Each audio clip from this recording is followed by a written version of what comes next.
माननीय प्रोफेसर मनोज कुमार झा जी। शुक्रिया उपसभापति महोदय।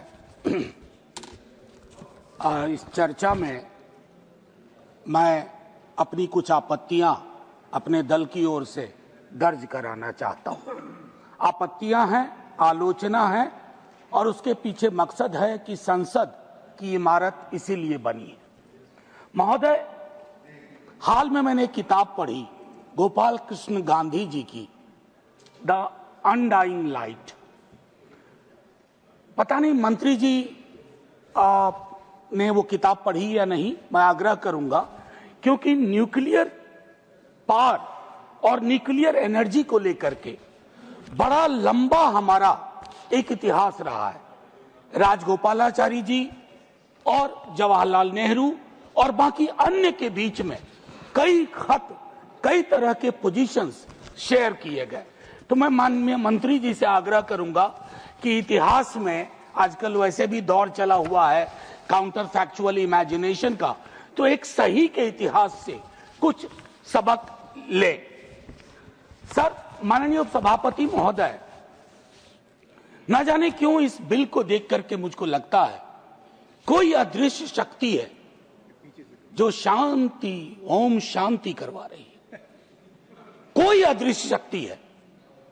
उस अदृश्य शक्ति का नाम 1 है, 2 है, 3 है या समृद्धि के 5 टापू इस शांति के पीछे हैं।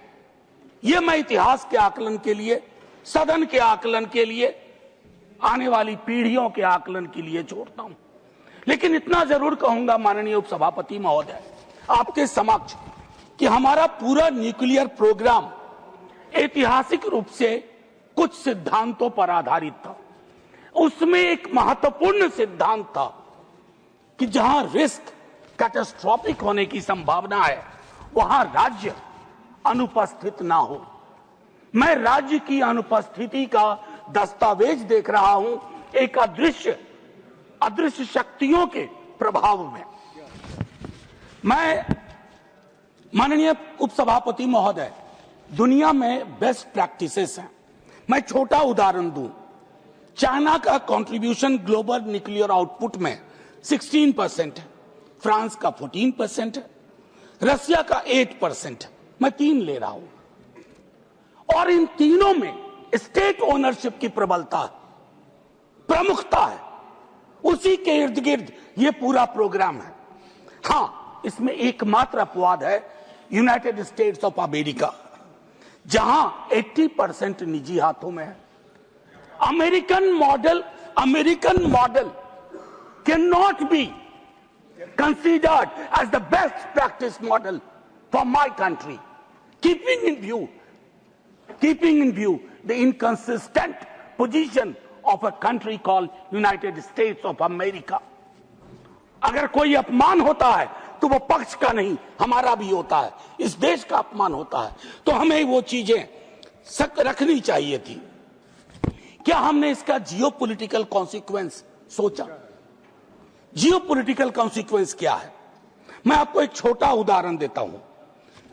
हमारी जो जानकारी है मीडिया के माध्यम से, अखबारों के माध्यम से, बीते कई वर्षों में फ्रांस और रसिया के साथ हमारी बातचीत चल रही थी स्टेट ओनरशिप के मॉडल को और प्रबल बनाने की और प्रखर बनाने की और ताकत देने की चल रही थी बातचीत। इसके दस्तावेज है। उस पर यह विराम लगा देता है, ना जाने कैसे।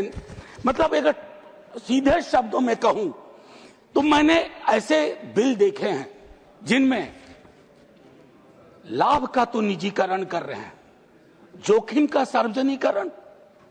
क्या यह उचित है भारत की जनता के लिए, भारत के नागरिकों के लिए? मैं कई बार इस सदन में कह चुका उपसभापति महोदय, कोई सरकार अमृत पी के नहीं आती है। हर सरकार का एक आखिरी दिन होता है। लेकिन इस तरह की चीजें अगर हम कर जाएंगे, इसके लिए डिलीट बटन आसानी से नहीं दबता है। ये ह्यूमन साइकोलॉजी में, ह्यूमन हिस्ट्री में डिलीट बटन का प्रावधान नहीं है।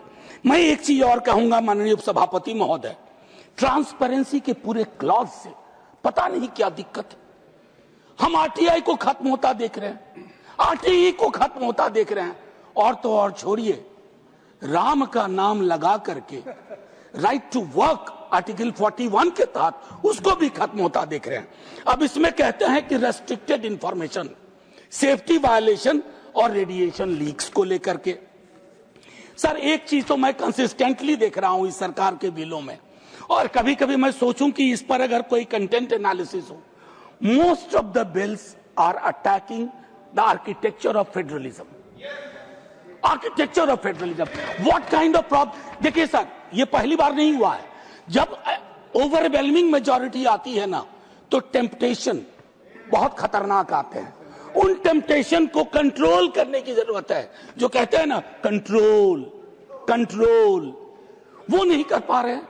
नतीजे में क्या हो रहा, most of the bills surpass that, it's attack.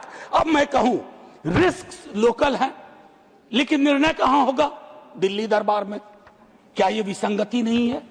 मैं तो तमाम दलों से अपील करूंगा जो अलग अलग छोटे छोटे दल हैं। सर बस 30 सेकंड, नहीं 30 सेकंड। सर आप तो इतिहास के छात्र रहे हैं। 1600 ईस्वी में एक कंपनी को एक चार्टर मिला था और वो ईस्ट इंडिया कंपनी राज्य में तब्दील हो गई। मैं सिर्फ ये कहना चाहता हूं, मेरा प्राइवेट और निजी से विरोध नहीं है, लेकिन सर देश की सार्वभौमिक सत्ता, सार्वभौमिक आग्रह, सार्वभौमिक नियति, सार्वभौमिक मानदंड, समृद्धि के 5 टापुओं के आगे जाकर के आत्मसमर्पण न कर दे, इसका बचाव इस संसद को करना है। एक नहीं, 2 नहीं, सब मिलके करेंगे। अन्यथा माननीय उपसभापति महोदय, हम जिस बिल को शांति के नाम से पास कर रहे हैं, कहीं राज्य और राज्य की व्यवस्थाओं के लिए वो ओम शांति का क्षण न हो जाए। जय हिंद।